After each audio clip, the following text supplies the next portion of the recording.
तब महामुनि सुखदेव जी राजा परीक्षित को भगवान श्री कृष्ण के विवाह की कथा को सुनाते हैं।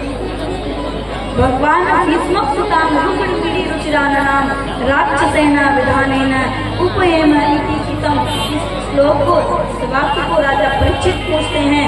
इसके उत्तर मात्र में महामुनि सुखदेव जी उत्तर देते हैं। राजा से भीष्म को नाम विदर्भादि पतिर्महान तस्य पंचजना पुत्रा कन्यका चावरानना।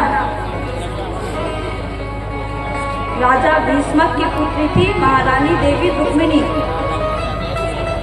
जिनके 5 भाई थे, रुक्मी, रुक्मबाहु, रुक्मीरथ, रुक्मकेशी, रुक्मी। 5 भाई थे। सबकी प्यारी पुत्री थी, सबकी प्यारी बहन थी। भीष्मक की पुत्री थी रुक्मिणी, जो कि अत्यंत सबको प्रिय लगती थी, अत्यंत पवित्र, अत्यंत मन भावनी, परम सुंदरी रुक्मिणी का विवाह भगवान से कैसे हुआ, इस चरित्र को आप यथावत संदर्भ विधि से हमको श्रवण कराइए। तो महामुनि सुखदेव जी राजा परीक्षित को श्रवण कराते हैं कि रुक्मी भगवान श्री कृष्ण का प्राय अत्यंत विरोधी था। रुक्मिणी विवाह करने योग्य हुई, तभी भीष्मक ने अपने बच्चों से कहा कि ऐसा है कि द्वारिकाधीश का नाम सुना है, सुना तो है, उन्हीं से विवाह कराना कर देते हैं रुक्मिणी का। अब तो रुक्मी चकराया, रुक्मी दाड़ करके अट्टहास करके बोल उठा, पिताजी तुम बूढ़े हो गए हो, ज्यादा कुछ बोलना मत। उस द्वारिकाधीश जो कि मथुरा को छोड़ करके चलाया, ना उसके पिता का पता, ना उसके जन्म का पता, ना तो जन्मकारी रहा, ना अपने प्रेमियों के प्रति सहयोगी रहा, वृंदावन को छोड़ करके चलाया, जिसके वियोग में सारी गोपियां आज भी मर रही हैं। मथुरा को छोड़ करके चलाया, अपने निज जन्म स्थली को छोड़ करके चलाया।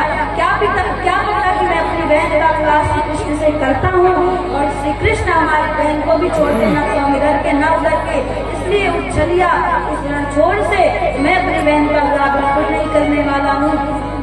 तुम तो बिल्कुल सोचना मत विवाह करने के लिए।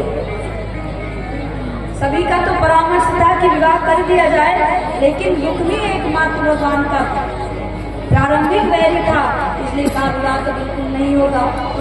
लेकिन तो रुक्मिणी तो भगवान को ही भजती थी कि हे जगन्नाथ, हे भगवान श्री शंकर, आपकी कृपा से सुंदर पति मिलता है। हे भगवान शंकर, आपकी कृपा से सुंदर पत्नी मिलती है। हे माँ पार्वती, आप दंपत जीवन को बड़े अच्छे से चलाती हो, इसलिए यदि मेरा सुन रही हो तो मैं अगर पति रूप में वर्ण करना चाहती हूँ, तो भगवान श्री कृष्ण जो द्वारिका में निवास कर रहे हैं, मैं उन्हीं को अपना पति बनाना चाहती हूँ। आप मुझ पर कृपा करिए, आप मुझ पर कृपा करिए। बार बार पार्वती शंकर भगवान को मनाती कि आप इतनी कृपा करिए कि श्री कृष्ण ही हमारे पति बने। अपने भाभियों से आकर के कहा क्या ही बताएं, भैया ने तो संकल्प ले रखा है कि मैं श्री कृष्ण से द्वारिकाधीश से विवाह करूंगा नहीं, क्या ही होगा। भाभियों ने कहा जिस पति को तुम, जिस रूप को तुम अपना पति बनाना चाहती हो, जिस श्री कृष्ण को तुम अपने पति के रूप में परिनिष्ठित करना चाहती हो, क्या वो भी तुम्हें मानता है? इसकी भी परीक्षा ले लो। यदि वो भी तुमसे प्रेम करता है, तुम उसके गीत को गाती हो, वो तुम्हारे गीत को गाता है।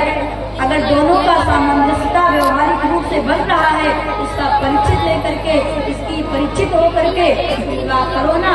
कैसे परीक्षा लिया जाए? किसी एक ब्राह्मण को बुलाओ, अपने वाक्य को रखो, अपनी बात को रखो, अपने प्रसंग को रखो, अपने प्रेम को रखो। यदि इस प्रेम प्रसंग का सम्मान श्री कृष्ण करता है तो वस्तु में लेने के लिए आएगा। क्या बात कर रही हो भाभी जी? हंसता रही हो माताओं, मस्ती तो बहुत अच्छा हुआ।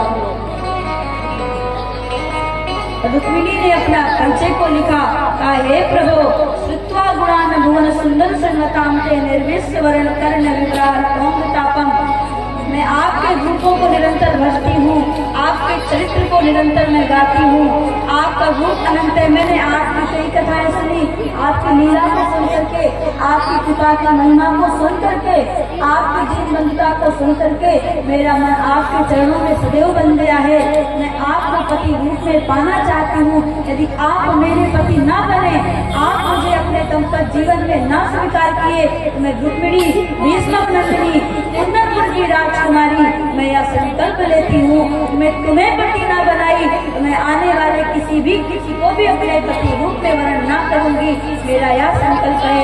पत्र में लिखा और एक ब्राह्मण को बुलाया, कहा द्वारिका में ले जाकर के इस पत्र को दे दो। द्वारिका में पहुंच करके वह ब्राह्मण पत्र को दिया।